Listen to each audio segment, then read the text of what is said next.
To the happy couple who always did play in the mud.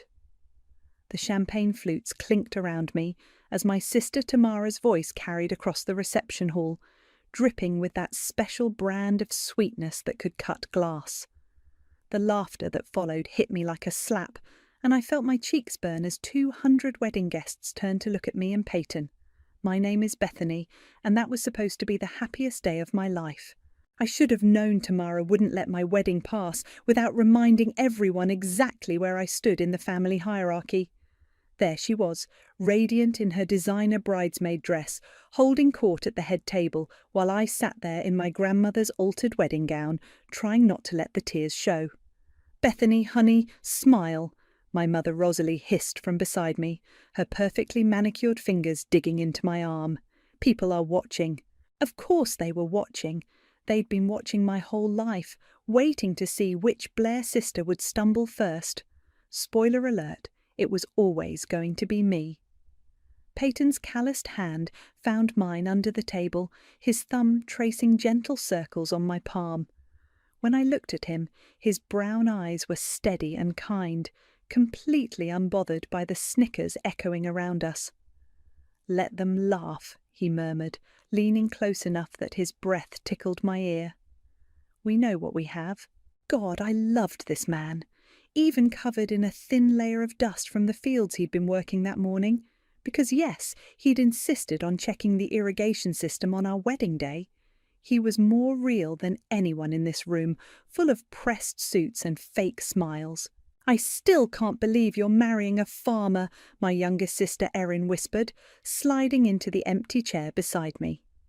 At 27, she was the diplomatic one, always trying to smooth over the family's rough edges. "I mean, I think it's romantic, but Mum's been popping antacids all week." "Thanks for the pep talk," I said, watching Tamara work the crowd like she was running for office. At 31, she had perfected the art of being the golden child. Stanford MBA, corner office in Manhattan, husband who wore $1,000 suits and talked about market volatility at dinner parties. "That's not what I meant," Erin said quickly. "I just—" "Ladies and gentlemen," my father Donald's voice boomed through the microphone, cutting through the chatter. He stood at the podium, his silver hair perfectly styled, his expression somewhere between resigned and disappointed. "I'd like to say a few words about my daughter Bethany." My stomach dropped. This couldn't be good. "Bethany has always been unique," he began, and I caught Tamara smirking behind her champagne glass. While her sisters focused on their careers and achievements, Bethany chose a different path. A simpler path. The word simpler hung in the air like a judgment. I felt Payton's grip tighten on my hand. She's chosen to marry Payton, a man who works with his hands and understands the value of hard work. Donald's pause felt deliberate, calculated. We wished them happiness in their humble life together. The applause was polite but lukewarm. I caught my mother dabbing at her eyes with a tissue, though I wasn't sure if they were tears of joy or mourning. "Your dad's really laying it on thick," Payton said quietly, his voice steady, despite the insult wrapped in wedding wishes. "He's been practicing that speech for weeks," I replied, watching Tamara lean over to whisper something to her husband Elijah. They both laughed, and I didn't need to hear the words to know they were about me. This was my family. The people who should have been celebrating with me were instead treating my wedding like a funeral for my potential. Every achievement I'd ever earned, my college degree, my teaching awards, the small business I'd built selling organic produce, all of it dismissed because I'd chosen love over status. "You know what?" I said, standing up so abruptly that my chair scraped against the floor. The sound cut through the reception chatter, and suddenly everyone was looking at me again. I raised my water glass, because of course I was too practical to waste good champagne on a toast, and looked directly at my sister. "To family," I said, my voice carrying across the suddenly quiet room. "And to learning who really has your back when it matters." Tamara's smile faltered for just a moment, but she recovered quickly, raising her glass with the rest of the room. The toast felt like a line drawn in the sand, though I don't think anyone else realized it yet. As I sat back down, Payton leaned over and whispered, "That's my girl." I had no idea how prophetic those words would turn out to be. 3 years later, I stood in Tamara's marble-tiled foyer holding a casserole dish that probably cost less than her doormat. The annual Blair family barbecue was in full swing, and I could already hear the familiar soundtrack of my childhood: clinking glasses, forced laughter, and the subtle art of one-upmanship disguised as conversation. "Bethany!" My mother's voice rang out as I stepped onto the pristine back patio. "There you are. We were just talking about the Hamptons house Tamara and Elijah bought." Of course they were. Tamara glided over in a flowing white sundress that probably cost more than my monthly grocery budget. Her smile was as perfectly maintained as her landscaping. "Oh, you brought food," she said, eyeing my casserole dish like it might contain something contagious. "How thoughtful." "Green bean casserole," I said, setting it down on the catering table next to the professionally prepared spread. "From our garden." "Is it organic?" Elijah appeared beside his wife, martini in hand, his polo shirt so crisp it could cut paper. "Or just basic?" The question hung in the air while several family friends turned to listen. I felt that familiar heat creeping up my neck. "It's homegrown," Payton said quietly, stepping up beside me. His jeans were clean but worn, his button-down shirt simple cotton.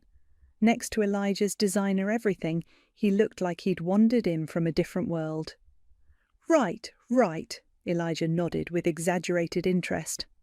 "The farming thing, how's that going? Still playing in the dirt?"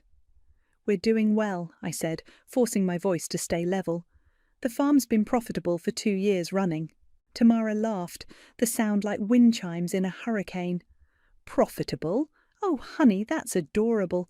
Elijah just closed a deal worth more than your little farm probably makes in a decade." "Actually," my father interjected, walking over with his bourbon, "I've been meaning to ask about that. This farming venture of yours, when are you planning to do something more substantial with your lives?" "Donald," my mother warned, but her tone suggested she wanted to hear the answer too. "We're happy," Payton said simply. "The work is good. Honest work." "Honest work," Elijah repeated, swirling his martini. "That's one way to put it, though I have to say, watching you two at family events is like watching a nature documentary. Here we see the simple farm folk in their natural habitat." The group around us chuckled. I saw Erin wince from across the patio, but she didn't say anything. "At least we sleep well at night," I said, the words slipping out before I could stop them. The laughter died. Elijah's smile tightened. "What's that supposed to mean?" Tamara asked, her voice sharp enough to cut glass. "Nothing," I said quickly. "Just that physical work makes you tired." But the damage was done. I'd crossed some invisible line and everyone could feel it.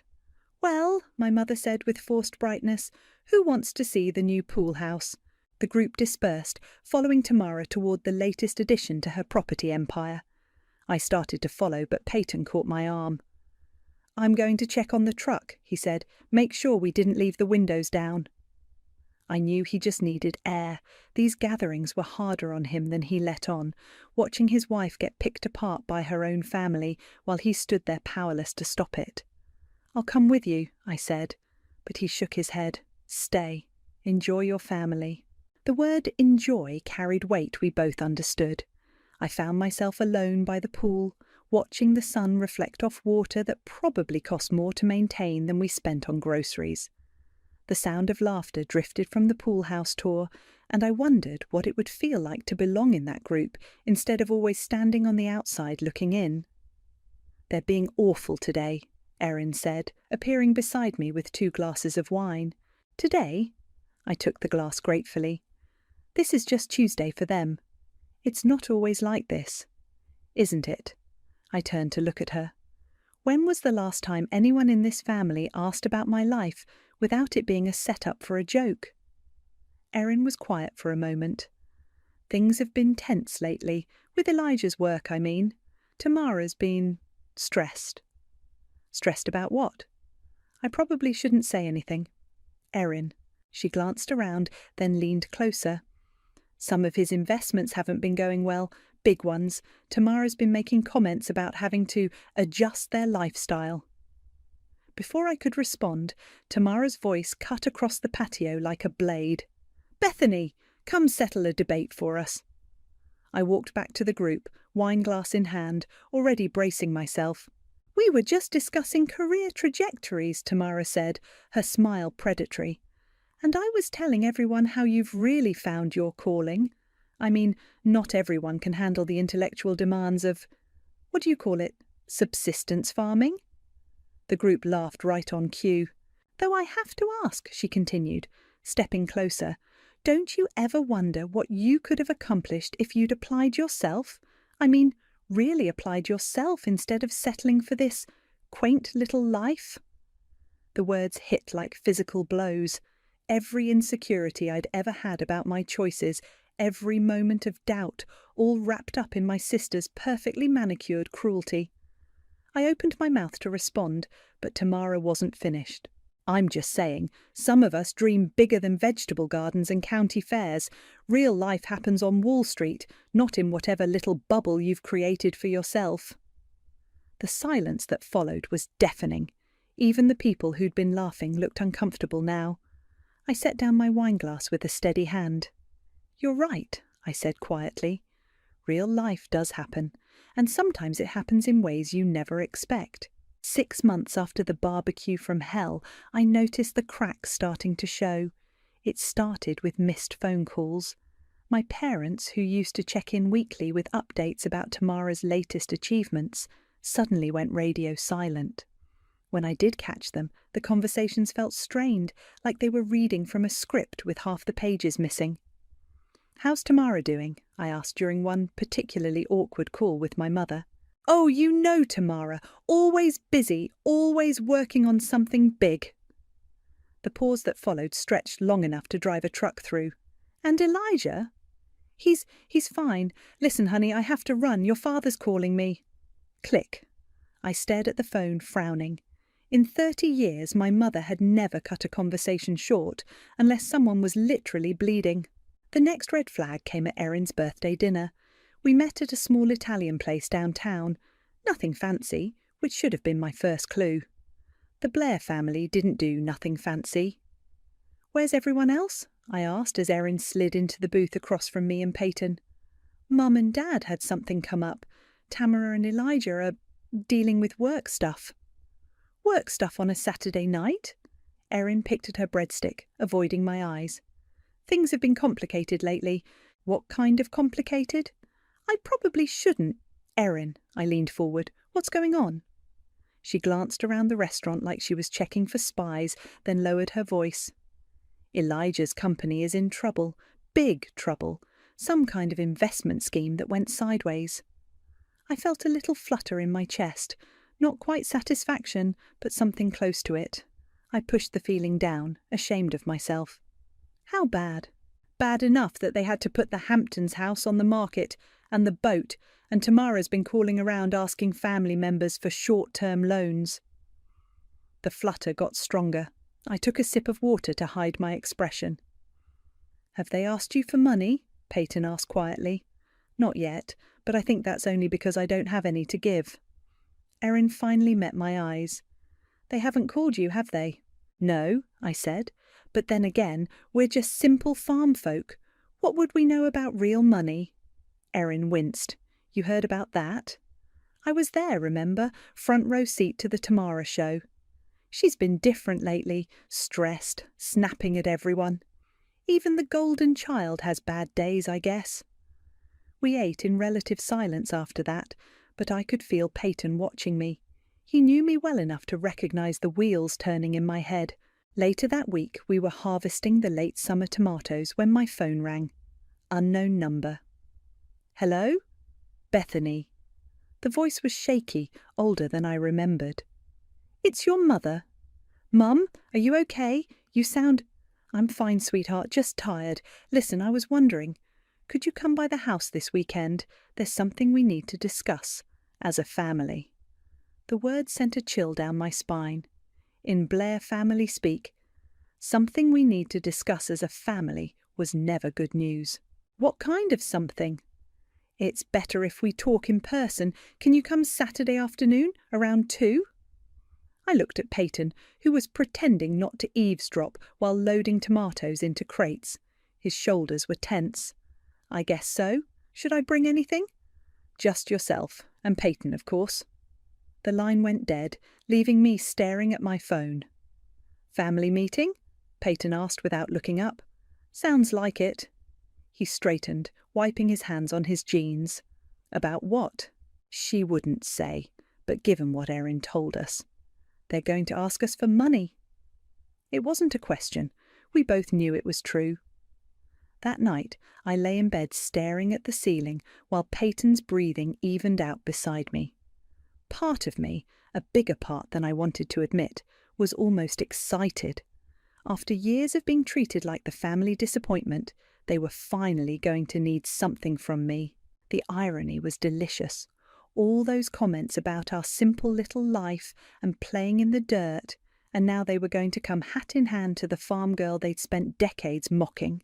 But another part of me, the part that still remembered being 7 years old and desperately wanting Tamara to include me in her games, felt sick at the thought of my family's pain.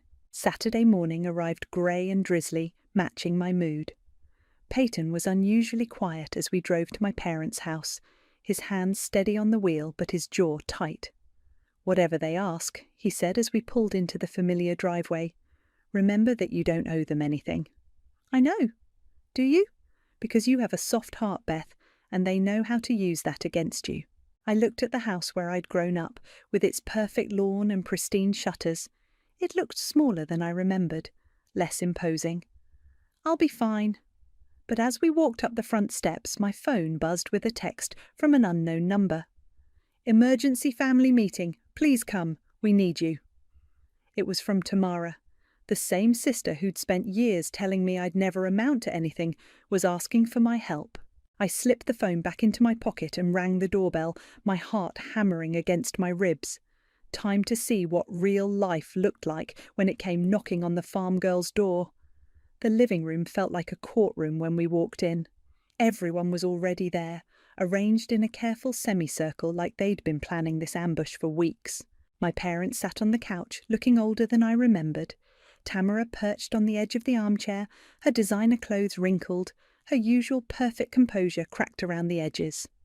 Elijah stood by the window, his back to us, hands shoved deep in his pockets. Only Erin looked genuinely uncomfortable, shooting me an apologetic glance from her spot on the ottoman. Bethany, Payton, my father said, gesturing to the 2 chairs they'd clearly positioned for us. Thank you for coming. We sat down, and I immediately felt like I was on trial. So, I said, breaking the heavy silence, what's this about? My mother twisted her wedding ring, a nervous habit I remembered from childhood. We wanted to talk to you about the family situation. What situation? Elijah finally turned around, and I was shocked by how haggard he looked. The cocky confidence was gone, replaced by something desperate and angry. Cut the act, Bethany, he snapped. You know exactly what situation. Elijah, Tamara warned, but her voice lacked its usual authority. No, I'm done pretending, he continued. Your sister told you about our problems, didn't she? About the investments? I glanced at Erin, who was studying her hands like they held the secrets of the universe. She mentioned you were having some difficulties. Difficulties? Elijah let out a bitter laugh. That's one way to put it. What Elijah means, my father interjected, is that the family is facing some financial challenges, significant ones. How significant? The question hung in the air like smoke. Finally, my mother spoke. We could lose everything. The words hit the room like a physical blow, even though I'd suspected hearing it confirmed was different. Everything? Payton asked quietly. The house, the savings, the retirement accounts, my father said, his voice flat. Elijah made some investments on our behalf, investments that didn't pan out. I looked at Elijah, who was glaring at me like this was somehow my fault. I'm sorry to hear that, I said carefully, but I'm not sure why you're telling us. Because we need your help, Tamara said, leaning forward. For the first time in my life, my sister was looking at me with something that might have been desperation. "Our help?" "Your land," my father said bluntly. "The farm. We need you to sell it." The words hit me like a slap. "Excuse me." "It's the only asset in the family that's not tied up in the mess," my mother explained, her voice pleading. "If you sell the farm, we can pay off the debts and start over." I felt Payton's hand find mine, his grip steady and warm. "You want us to sell our home," I said slowly, "to fix your mistakes." "It's not about mistakes," Elijah said, his voice rising. "It's about family, about doing what's right." "What's right?" The words came out sharper than I intended. "What's right is asking your family to sacrifice everything they've worked for." "You've worked for?" Tamara stood up, her composure finally cracking completely. "Bethany, you're playing house on a patch of dirt. This is real life, real consequences."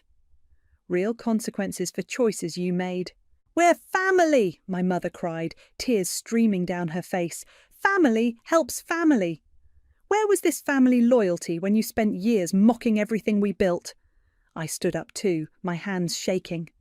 "Where was it when you treated Payton like dirt under your shoes?" "That's not fair," my father said, but his voice lacked conviction. "Isn't it? You want to talk about fair? Let's talk about every family gathering where you made us feel like charity cases. Every comment about our simple little life. Every time you acted like we were embarrassing you just by existing." "Bethany," Erin started, but I was on a roll now. "And now, when your golden boy's schemes fall apart, suddenly you remember we exist? Suddenly we're family." "This isn't about the past," Tamara said, her voice desperate. "This is about now, about survival. Your survival, built on our sacrifice." "It's just land!" Elijah exploded. "It's dirt and weeds and nothing. You could buy another farm anywhere." The silence that followed was deafening. Even he seemed to realize he'd gone too far. Payton stood up slowly, his movements deliberate and controlled. "I think," he said quietly, "we should go." "Wait," my mother pleaded. "Please, just think about it. We're not asking you to decide right now." Actually," my father said, his voice hard, "we are. The creditors won't wait much longer.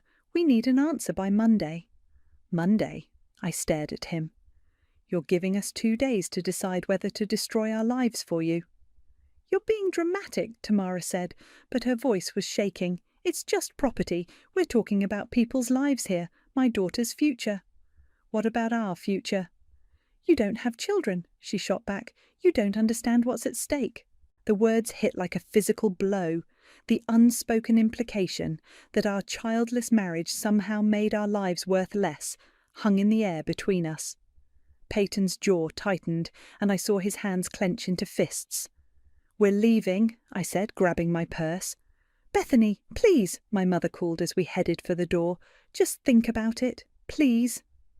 I turned back one last time, looking at these people who shared my blood but felt like strangers. "I'll think about it," I said. "But you should think about something too. You should think about what kind of people ask their family to lose everything to save them from their own mistakes." As we walked to the truck, my father's voice followed us out. "You'll come to your senses once you realise what you owe us, Bethany, what we've done for you over the years." Payton's hand was on the truck door, but he paused, his knuckles white against the metal. "What we owe them," I said, loud enough for everyone to hear. "After 30 years of being treated like the family disappointment, what exactly do we owe them?" No one had an answer for that. At least, not one they were willing to say out loud. The drive home was silent, except for the sound of gravel crunching under our tyres. Payton's knuckles were still white on the steering wheel, and I could practically feel the anger radiating off him in waves. We pulled into our driveway, and I stared at our modest farmhouse, the place my family wanted us to sacrifice like it meant nothing. The evening light made the fields look golden, peaceful. Everything I'd ever wanted was right here. "I need to show you something," Payton said as we got out of the truck. "Payton, I'm not selling. I don't care what they—" I know you're not selling. That's not what this is about. He headed toward the barn, his stride purposeful. There are things I should have told you years ago. I followed him, confused. What things? Instead of answering, he led me to the back of the barn where he kept his office. I'd been in there 1,000 times, but he went straight to a filing cabinet I'd never seen him open. "Sit down," he said, pulling out a thick manila folder. "Payton, you're scaring me." "I'm not trying to scare you. I'm trying to show you who we really are." He opened the folder and spread papers across his desk. "What we really are." I leaned forward, squinting at the documents. Legal papers, patents, financial statements with numbers that made my head spin. "What is all this?" "This," he said, pointing to a patent document, "is the irrigation system we use on the North Field, the one I cobbled together from spare parts." I read the header, "Patent granted to Payton Stone for Advanced Precision Agriculture Irrigation System." "You patented it?" 3 years ago. It's being used on farms across the Midwest now." He pulled out another document. "This is the soil analysis software I've been working on, the program that helps us know exactly when and where to plant." Another patent, another document with Payton's name at the top. "I don't understand. Why didn't you tell me?" "Because I wanted to be sure.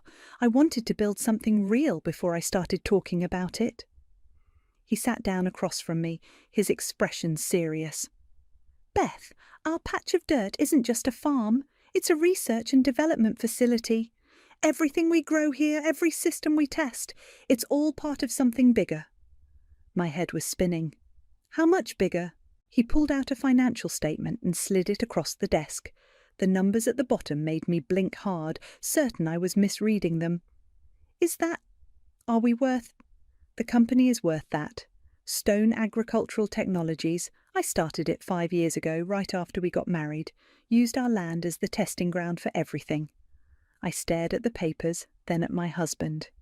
"You've been running a tech company this whole time?" "A very quiet tech company. Most of our clients don't even know where the innovations come from. They just know the systems work." "But why keep it secret? Why let my family think we're just farmers?" Payton was quiet for a moment, organising the papers into neat piles. "Because I wanted to see who they really were," he said finally. "I wanted to see how they'd treat us when they thought we had nothing to offer." The words hit me like a physical blow. "You knew, all this time you knew how they saw us, and you just let it happen?" "I let them show their true colours, yes." "While I suffered through every family gathering, thinking we really were the poor relations." "Beth, do you have any idea how that felt? Sitting there while they mocked everything we'd built, thinking maybe they were right. Maybe I had thrown my life away." Payton reached for my hand, but I pulled back. "You let me doubt myself. You let me think we were struggling while you were sitting on all this." "We were never struggling. Our bills were always paid. We never wanted for anything. That's not the point." I stood up, pacing to the window. "The point is, you let me feel small. You let them make me feel small. I never wanted that.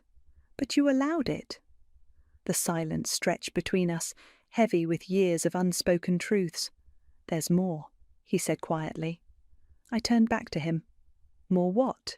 "Elijah's company, the investments that failed." Payton pulled out another folder. "He bet against us, against Stone Agricultural Technologies." The words didn't make sense at first. "What do you mean?" "He shorted our stock, put his clients' money, including your parents' retirement fund, on a bet that our company would fail." I sank back into the chair, the full picture finally coming into focus. He lost their money betting against us? Every penny. He was so convinced that anything connected to simple farmers had to be worthless that he staked everything on our failure. My phone buzzed on the desk. Text message from Erin. "They're coming to the farm tomorrow, all of them. Dad says they won't take no for an answer." I showed Payton the message. He read it, then looked up at me with something that might have been anticipation. "Good, Ga," he said. "Let them come." "Good?" Payton, they're going to demand we sell everything. They're going to learn the truth." He stood up, gathering the papers back into their folders. All of it. "What are you planning?" "I'm planning to give them exactly what they've been asking for all these years." His smile was sharp, unfamiliar. "A real education about who we are and what we're worth." "And then what?" "Then we see if they're really family, or if they're just people who share your DNA." I looked at my husband, really looked at him, and realised I was seeing a side of him I'd never known existed. The quiet farmer was still there, but underneath was something harder, more calculating. "You've been planning this for a long time, haven't you?" "I've been preparing for it. There's a difference." "Is there?" He met my eyes, and for the first time since I'd known him, Payton looked dangerous. "I guess we'll find out tomorrow." They arrived like a storm front. 3 cars pulling into our driveway at exactly 2 o'clock, kicking up dust clouds that settled on their expensive paint jobs. I watched from the kitchen window as they climbed out, my parents looking grim, Tamara clutching a leather portfolio, Elijah adjusting his tie like he was heading into a boardroom instead of a farmhouse. Even little Tiffany was there, Tamara's 8-year-old daughter looking confused and out of place in her pristine white dress. "Show time," Payton said quietly, straightening his simple button-down shirt. He'd insisted on dressing exactly like he always did, jeans, work boots, the same clothes that had earned him years of condescending looks. The knock on our door was sharp, authoritative, my father's knock. I opened it to find them arranged like a delegation, my parents flanking Tamara and Elijah, with Erin hovering uncertainly in the back, holding Tiffany's hand. "We need to talk," my father said without preamble. "Come in," I said, stepping aside. They filed into our living room, and I watched them take in the simple furniture, the handmade quilts, the family photos on the mantel. The same room they'd been in dozens of times, but now they were seeing it differently, calculating its worth, measuring its sacrifice potential. "Please sit," Payton said, gesturing to the couch and chairs. "We'd rather stand," Elijah said, his voice tight with barely controlled desperation. "This won't take long." "Actually," my father said, pulling out a folder, "we brought the paperwork to make this easier." He set it on our coffee table, like he was serving a legal summons. "Sale documents for the property. We've already had it appraised, found a buyer. All you need to do is sign." I stared at the papers, then at my family.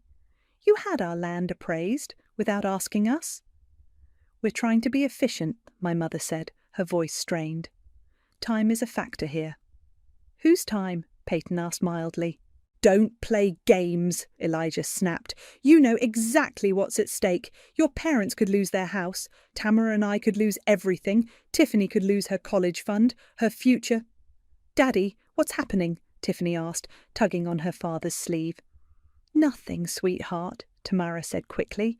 "The adults are just talking." "About what?" "About family," my mother said, her eyes fixed on me. "About how family takes care of each other." I felt the familiar guilt starting to creep in, the same feeling that had controlled me my entire life. But then I looked at Payton, who was watching the scene with an expression I couldn't quite read. "You're right," he said suddenly. "Families should take care of each other." Relief flooded my mother's face. "Oh, thank goodness! I knew you'd understand." "Which is why," Payton continued, walking to his desk in the corner, "I think it's time we had an honest conversation about family." He pulled out a thick manila folder, the same one from last night, and returned to the living room. "What's that?" Tamara asked, eyeing the folder suspiciously. "Information," Payton said, settling into his chair. "About who we really are. About what this patch of dirt actually represents." "We don't have time for games," my father said impatiently. "We need a decision." "You'll get one," Payton said. "But first let me ask you something, Elijah. In your professional opinion, what would you say this farm is worth?" Elijah glanced around dismissively. "Maybe 200,000, 300 if you're lucky. It's decent land, but it's not exactly prime real estate." "Interesting assessment." Payton opened the folder and pulled out a document. What if I told you that this patch of dirt is actually the research and development headquarters for a company worth $50 million? The room went dead silent. What? Tamara said faintly.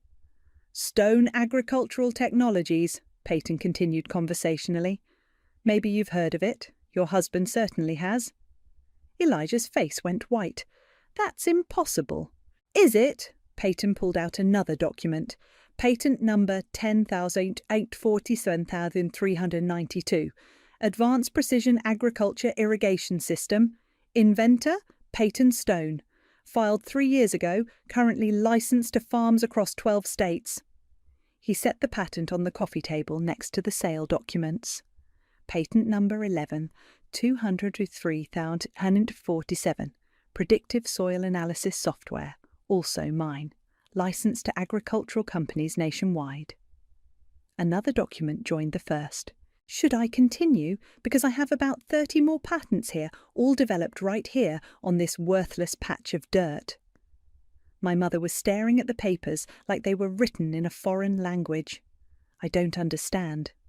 It's simple, Payton said. While you were all busy looking down on us, we were building something significant. But you're just a farmer, my father said weakly. I'm a farmer who happens to hold a PhD in agricultural engineering from MIT. I'm also the CEO of a company that revolutionizes how food is grown in this country. Tamara sank into the nearest chair. This can't be real. Oh, it's real. Payton pulled out a financial statement. Want to see our quarterly earnings? The numbers on the page made Elijah physically recoil. But wait, Payton said, his voice taking on a harder edge. There's more. Elijah, you mentioned being familiar with Stone Agricultural Technologies. I might have heard the name. You did more than hear it. You bet against it. You convinced your clients, including Bethany's parents, to short our stock. The silence was deafening. You lost their retirement money betting that we would fail, Payton continued. You were so convinced that anything connected to simple farmers had to be worthless that you staked everything on our destruction. Elijah's mouth opened and closed like a fish gasping for air. The beautiful irony, Payton said, standing up, is that you didn't just lose their money, you lost it to us. Every dollar you gambled against Stone Agricultural Technologies went straight into our pockets when our stock price doubled. Oh my God, Erin whispered. So when you ask us to sell our land to save you from your mistakes, Payton continued, you're asking us to sacrifice our life's work to fix the damage you caused by betting against our life's work. The front door opened, and a man in an expensive suit walked in like he owned the place. Sorry I'm late, he said, setting a briefcase on the table. Traffic was murder. Everyone, Payton said calmly, I'd like you to meet Leonard Wise, our attorney. Leonard smiled at the room full of stunned faces. I believe you have some questions for my client. Leonard opened his briefcase with the precision of a surgeon, pulling out documents and arranging them on our coffee table like he was setting up for surgery. The sale papers my father had brought suddenly looked pathetic next to the official legal documents spreading across the surface. Let's start with the basics, Leonard said, adjusting his glasses. The property in question is owned outright by Stone Agricultural Technologies, a corporation wholly owned by Payton and Bethany Stone. No liens, no mortgages, no encumbrances of any kind. That's impossible, my father said. We helped them with the down payment, which was repaid in full with interest 18 months after the purchase. Leonard interrupted smoothly. I have the cancelled cheques right here. He slid a document across the table. My father stared at it like it might bite him. Furthermore, Leonard continued, any attempt to force a sale through legal channels would be inadvisable. The property is protected under several agricultural preservation statutes, and the ongoing research conducted here has federal grant protections. Federal grants? My mother whispered. Oh yes, Payton said. The Department of Agriculture has been very interested in our work. We're currently developing drought-resistant crop systems that could revolutionize farming in climate-affected regions. Elijah finally found his voice. This is all very impressive, but it doesn't change the fact that we're family, that we need help. Family, I repeated, standing up. The word tasted bitter in my mouth. Let's talk about family, shall we? I walked to the mantel and picked up a framed photo from my college graduation. Remember this day? I graduated summa cum laude with a degree in environmental science. You know what you said to me, Dad? My father's face was stone. You said, too bad it's not a real degree like business or law. You said I'd wasted 4 years studying dirt and plants. I set the photo down and picked up another one, our wedding day. And this day, when I married the love of my life, you spent the entire reception apologising to people for my poor choice. You told Aunt Margaret that you hoped I'd come to my senses before it was too late. Bethany, my mother started. I'm not finished. My voice was steady, but my hands were shaking. Every family gathering for 5 years, every holiday, every birthday, every celebration, you made sure I knew exactly where I stood, the disappointment, the failure, the one who settled for less. Tamara was crying now, mascara streaking down her cheeks. We didn't mean... You meant every word. I turned to face her directly. You called our life a joke. You said real life happens on Wall Street, not in our little bubble. You mocked everything we built, everything we cared about. But we didn't know, she sobbed. We didn't know about the company, about the money. And that's exactly the point! The words exploded out of me. You didn't know, and you didn't care to know. You saw what you wanted to see. 2 people you could look down on to make yourselves feel better. Leonard cleared his throat. If I may, there's another matter we should address, the financial losses your family has suffered. He pulled out another document. Stone Agricultural Technologies has been tracking the short positions taken against our stock. We're required to report significant trades to the SEC. Elijah went even paler, if that was possible. The trades were made through Pinnacle Investment Group, where Mr. Elijah Olson serves as senior partner. The total exposure was approximately $2.3 million, representing the retirement accounts of 17 clients. 17 families, Payton said quietly. 17 families who trusted you with their life savings, and you gambled it all on a bet that we would fail. It was a sure thing, Elijah said desperately. Agricultural tech startups fail 90% of the time. The odds were that you'd do your homework before risking other people's money, Leonard interrupted. Did you visit the company? Did you research the patents? Did you look into the leadership team's background? Silence. You didn't, did you? You saw farming and assumed it was worthless, just like you assumed we were worthless. We can sue, my father said suddenly, for the losses, for damages. Leonard smiled, and it wasn't a pleasant expression. Please do.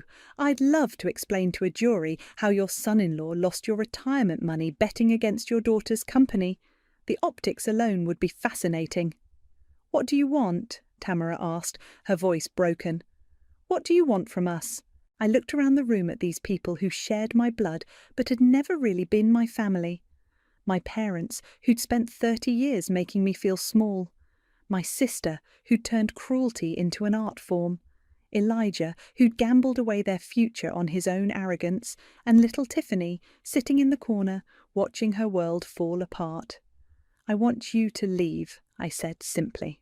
I want you to walk out that door and never come back. Bethany, please, my mother begged. We're sorry. We're so sorry. We made mistakes, but we're family. No, I said, and the word felt like freedom.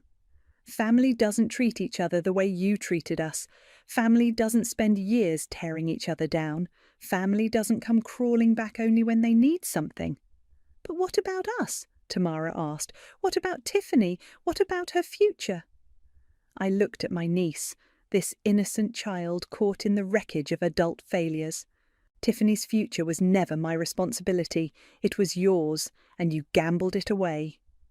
You're really going to let us lose everything? My father asked. After everything we've done for you? Everything you've done for me? I laughed, and it sounded harsh even to my own ears. What exactly have you done for me, Dad, besides spend 30 years making me feel like I wasn't good enough? He had no answer. The meeting is over, Payton said, standing up. Leonard, would you escort our guests out? Wait, Tamara said, desperation making her voice shrill. You'll regret this, Bethany. You'll regret turning your back on family. When you're old and alone, you'll remember this day and wish you'd made a different choice. I met her eyes, and for the first time in my life, I wasn't afraid of my sister. You're right, I said. I will remember this day. I'll remember it as the day I finally stopped letting you define my worth. They filed out like mourners leaving a funeral, taking their demands and their entitlement with them. Through the window, I watched them drive away, leaving nothing but dust clouds and silence. For the first time in 30 years, I was free. The silence after they left felt different than any quiet I'd ever experienced. Not empty, full, like the air itself had been holding its breath and could finally exhale. Leonard packed up his briefcase with the same methodical precision he'd used to unpack it. Well, he said, snapping the latches shut, that went about as expected. You've done this before? I asked. Not exactly like this, but I've seen enough family dynamics to know how these things play out. He straightened his tie. People show you who they are when they're desperate. Your family showed you. And now?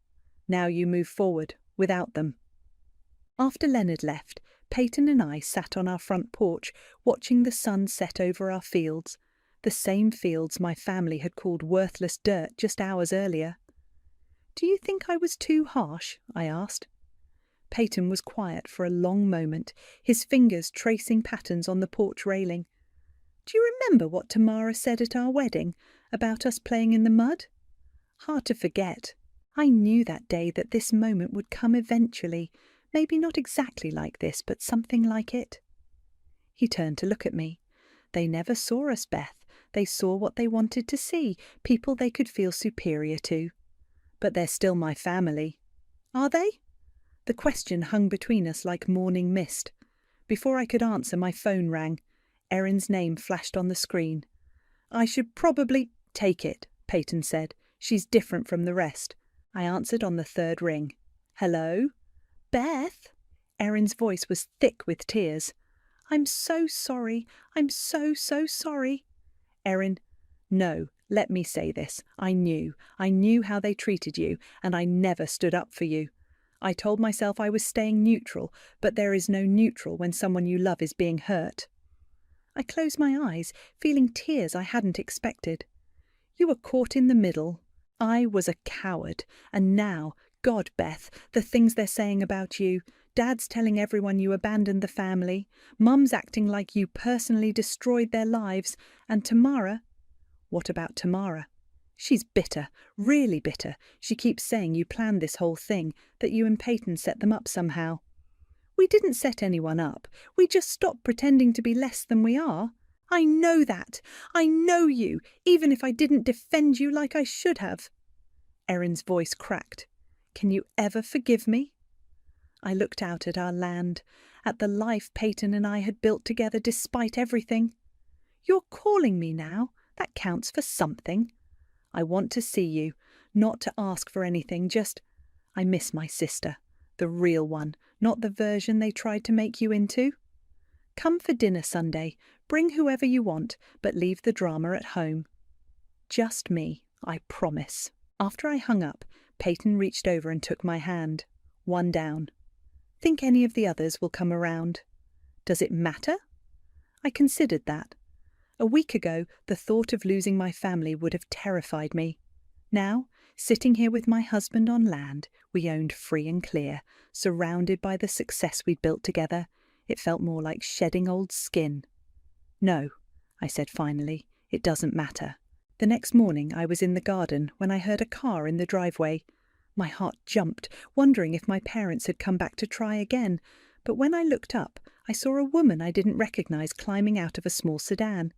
She was maybe 40, wearing jeans and a simple blouse, carrying a manila folder. Mrs. Stone, she called out, I'm Sarah Martinez from the Department of Agriculture. I was hoping to speak with you and your husband about your drought resistance research.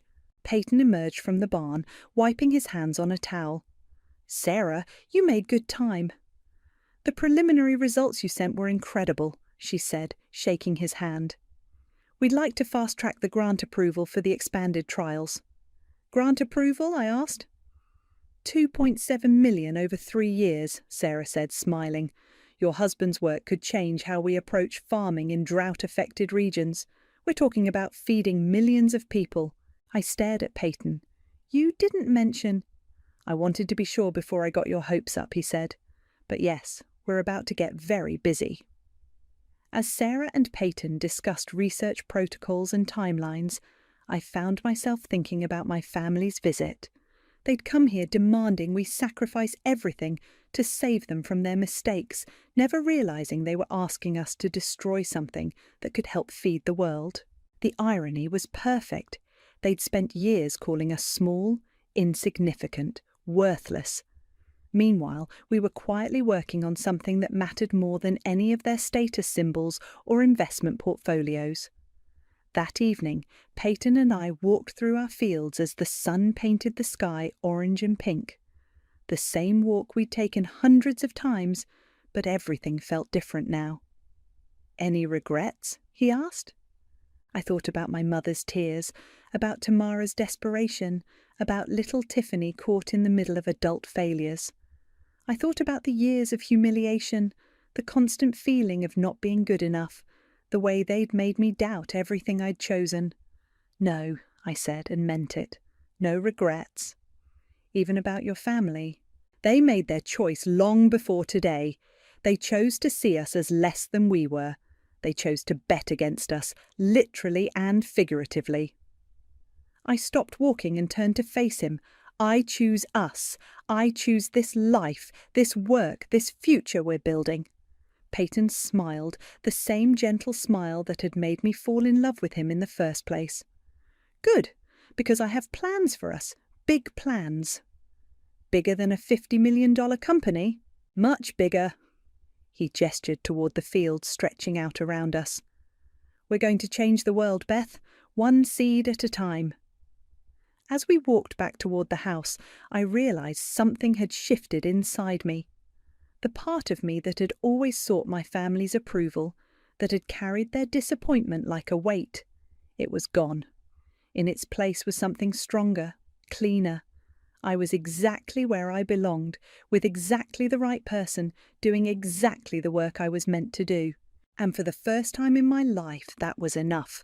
More than enough. It was everything.